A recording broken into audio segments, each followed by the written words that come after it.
Bon les gars, ça se remonte le moteur. Je vous ai épargné le montage de choses que je vous ai déjà montré. Hein, j'aime pas trop faire des doublons, ça sert absolument à rien. On va parler taux de compression. On a des shims, voilà, ce qu'on appelle des shims, mon camarade. Ça se met en dessous du cylindre. Donc on avait déjà ça de l'autre côté.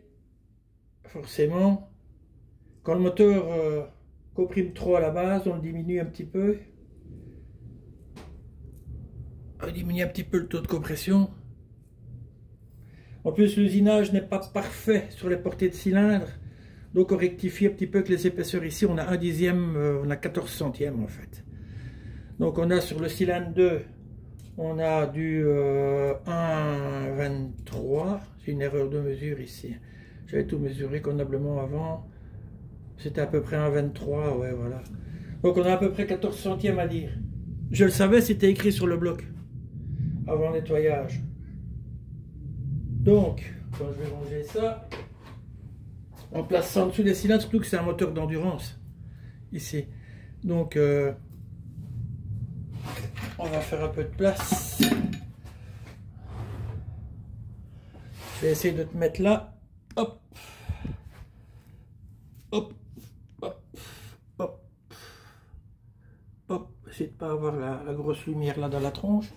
Attends, je retire un peu le matos. Encore une fois, j'ai rien préparé. Moi, c'est à l'arrache ou rien. Voilà, attends. Hein.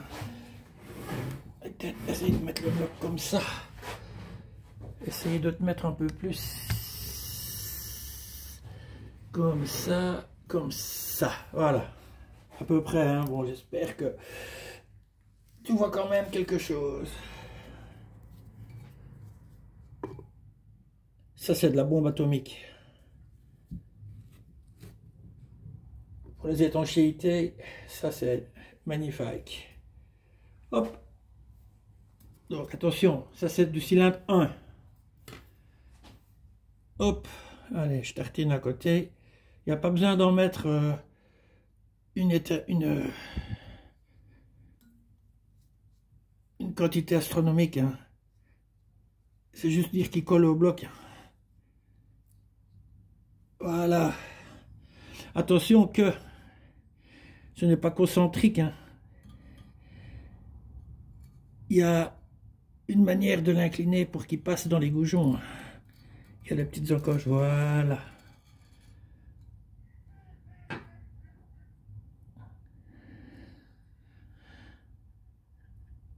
Voilà. Maintenant, je peux mettre le deuxième dessus sans pâte, vu que j'ai mis de la pâte des deux côtés sur le premier. Il va coller dessus.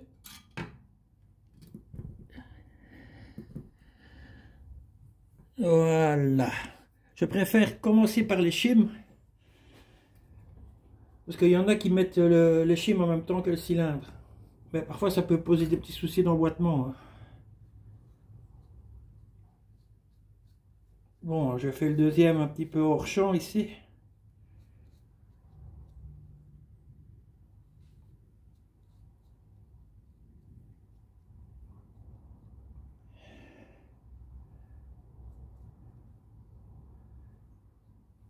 Voilà. Hop.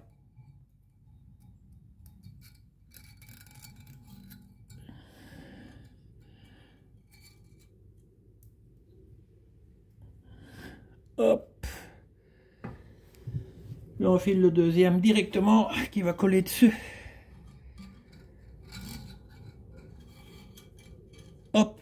Et alors, pour faire l'étanchéité entre shim et cylindre, ben, je mets de la pâte sur le cylindre. Évidemment.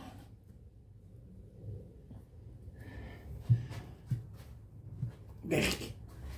J'aime pas la pâte à... Ce joint liquide, c'est pas mal. Mais ça reste un peu sur les doigts. Hein. Alors il faut l'essuyer rapidement parce que ça sèche quand même assez bien. Bon, si vous voulez, on va se faire un petit topo quand même du montage des cylindres parce qu'il y a une petite particularité. Bon, on fera ça par la suite. Comme ça, vous avez vu un peu à quoi ça consistait les shims. Alors en faisant ça, ben, je crois que le moteur comprimait à 9,4. En mettant ça, il comprimait à 8,5 au lieu de 9,4. Pour l'endurance, c'est vachement, vachement, vachement utile. Bon les gars, on a vu les chimes. Ciao!